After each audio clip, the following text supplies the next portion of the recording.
అన్నమయ్య జిల్లా రాయచోటిలో టీడీపీ చమర్తి జగన్మోహన్ రాజు ఘాటు వ్యాఖ్యలు చేశారు. ఆర్థిక రాజకీయ ప్రయోజనాల కోసమే పెద్దిరెడ్డి కుటుంబం హత్యకు తెరలేపిందన్నారు. రామకృష్ణను రాజకీయంగా అడ్డుకు తొలగించుకోవడానికి హత్య చేశారని ఆయన అన్నారు. కూటమి ప్రభుత్వం చట్టబద్ధత పాలనకు కట్టుబడి ఉంటుందని తెలిపారు. గత ప్రభుత్వంలో మద్యంపై విమర్శించిన దళిత యువకుడిని హత్య చేశారని గుర్తించి చమర్తి విమర్శించారు. దారుణమైనటువంటి సంఘటన జరిగింది. తెలుగుదేశం పార్టీ ప్రాణంగా భావించేటటువంటి నాయకుడు రామకృష్ణ తన పార్టీకి నియోజకవర్గంలో తెలుగుదేశం తరపున పోరాటం చేస్తూ ఉన్నాడు.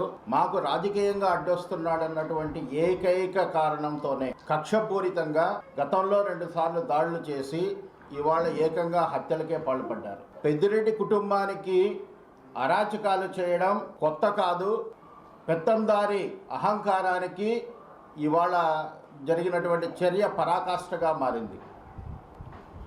వాళ్ళ చరిత్ర కనుక చూస్తే వాళ్ళు ఎదగడానికి, వాళ్ళ సంపాదనకి, వాళ్ళ అక్రమాలకి, రాజకీయ ఎదుగుదలకి ఏ రోజు కూడా ప్రజల మద్దతు తీసుకోకుండా అరాచకాలతోనే ఈ స్థాయికి వచ్చారు.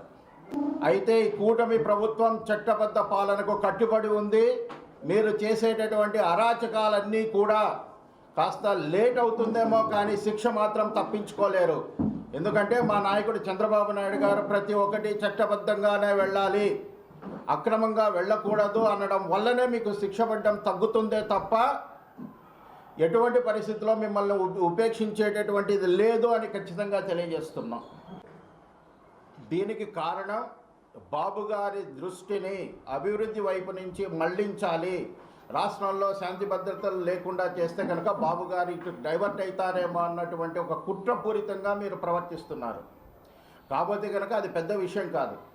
దాని చర్యలు తీసుకునేదానికి తెలుగుదేశం పార్టీ ఒక పక్క చట్టబద్ధంగానే వ్యవహరిస్తూ అందరినీ కఠినంగా శిక్షిస్తూనే ఉంది. కానీ మీరు ఎన్ని అలజడులు సృష్టించినా ఒక పక్క శాంతి భద్రతలు కాపాడుతాం, ఇంకొక పక్క రాష్ట్రాన్ని అభివృద్ధి చేసి ఆంధ్రప్రదేశ్ రాష్ట్ర ప్రజలు అత్యధిక మెజార్టీ ఇచ్చినటువంటి నమ్మకాన్ని మేము నిలబెట్టుకొని ఈ రాష్ట్రాన్ని దేశం